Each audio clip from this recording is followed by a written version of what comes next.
bagiku, terang bagi jalanku.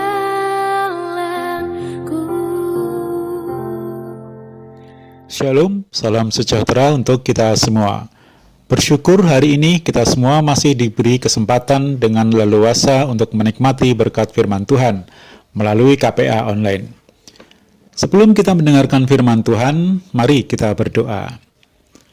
Bapa dalam surga, kami bersyukur hari ini karena kasih-Mu yang selalu Engkau limpahkan dalam kehidupan kami, sehingga kami tetap dalam keadaan yang baik. Tuhan, saat ini kami akan menikmati firman-Mu. Pimpin dan urapi kami semua.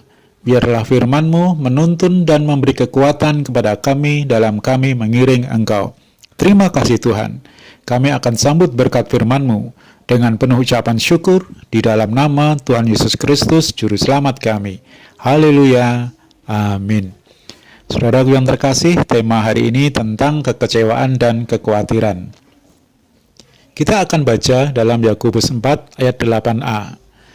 Yakobus 4 ayat 8a, demikian firman Tuhan, mendekatlah kepada Allah dan Ia akan mendekat kepadamu. Saudaraku yang terkasih dalam Tuhan, bicara tentang kekecewaan, semua orang pasti pernah mengalami yang namanya kecewa. Kecewa terhadap teman, kecewa terhadap pasangan, kecewa pada orang tua, pada anak, kecewa pada pekerjaan, atau mungkin kecewa pada Tuhan. Semua orang pernah memiliki rasa kecewa. Bahkan tokoh-tokoh dalam Alkitab pun juga tidak sedikit yang mengalami kekecewaan. Misalnya Yunus, Naomi, Sarah, Petrus, dan lain-lain. Kenapa bisa kecewa? Ya karena apa yang terjadi itu tidak sesuai dengan apa yang diharapkan. Sehingga muncul perasaan sedih, marah, dan bisa putus asa. Tidak punya harapan lagi pada orang-orang atau sesuatu yang kita menaruh harapan kepadanya. Yang menjadi penyebab kenapa bisa kecewa, ya karena memaksakan kehendak atau keinginan. Maunya supaya apa yang dikehendaki itu harus terjadi. Apa yang diingini harus dituruti, apa yang diminta harus diberi. Sehingga ketika apa yang dikehendaki tidak terjadi, muncul perasaan sedih dan marah. Nah, itulah kecewa. Manusia itu kemampuannya terbatas untuk menuruti keinginan atau kemauan orang lain. Sehingga kalau kita memaksakan keinginan atau berharap terlalu besar pada manusia, ya pasti akan kecewa. Bahkan terkadang kecewa juga dengan Tuhan. Sudah bertahun-tahun berdoa, belum juga dijawab. Justru malah semakin banyak masalah, semakin banyak problem yang muncul. Tidak mau lagi berharap kepada Tuhan, sehingga mulai undur dari Tuhan, ogah-ogahan melayani Tuhan, malas beribadah, malas berdoa. Nah, saudaraku yang terkasih, kekecewaan itu bukan akhir, melainkan bagian dari proses perjalanan hidup manusia. Tidak semua yang diinginkan harus terjadi, tidak semua yang diminta harus diberi sesuai kemauan kita.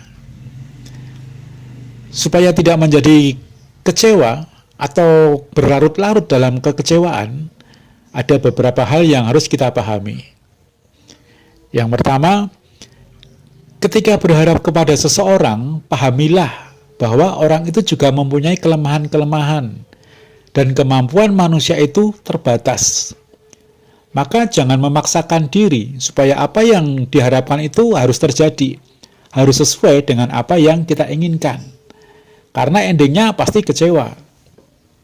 Sama dengan kita, ketika ada orang yang berharap kepada kita, tidak semua harapan mereka itu dapat kita penuhi, karena kemampuan kita juga terbatas. Bukan berarti kita tidak boleh berharap kepada manusia atau orang lain, boleh berharap, tapi jangan memaksakan kehendak, supaya ketika harapan tidak terpenuhi, kita tidak menjadi kecewa.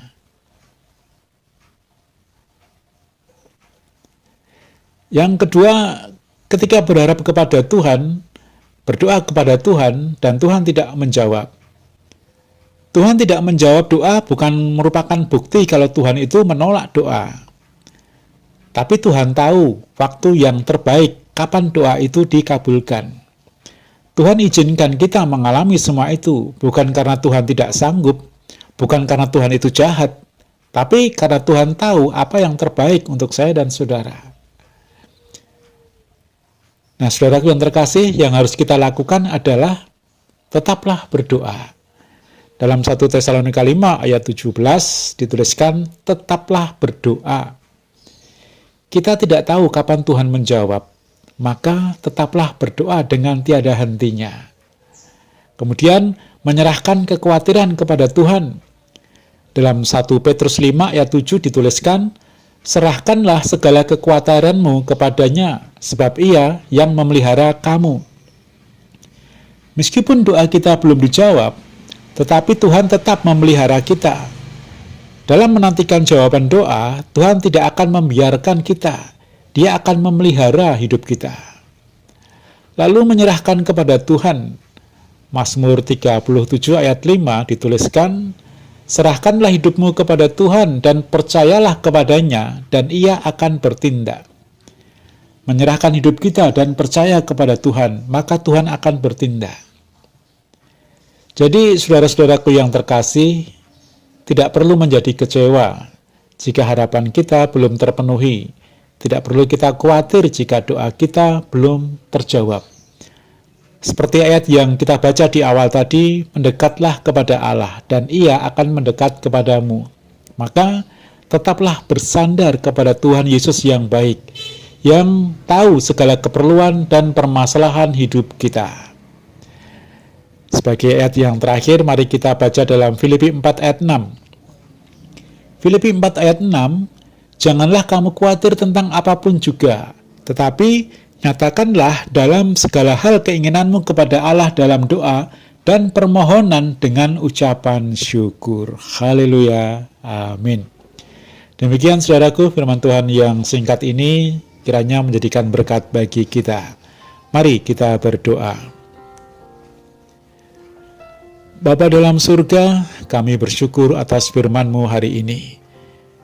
Biarlah bukan hanya sekedar menjadi pengertian, tapi juga memberi kekuatan kepada kami, agar kami tidak perlu kecewa saat apa yang kami harapkan tidak sesuai dengan keinginan kami. Tapi justru kami menjadi bersyukur, karena kami percaya Engkau Tuhan akan menjaga dan memelihara kami. Terima kasih Tuhan atas firman-Mu. Bapa dalam surga, saat ini kami berdoa untuk Ibu Gembala kami beserta seluruh anggota keluarga besarnya.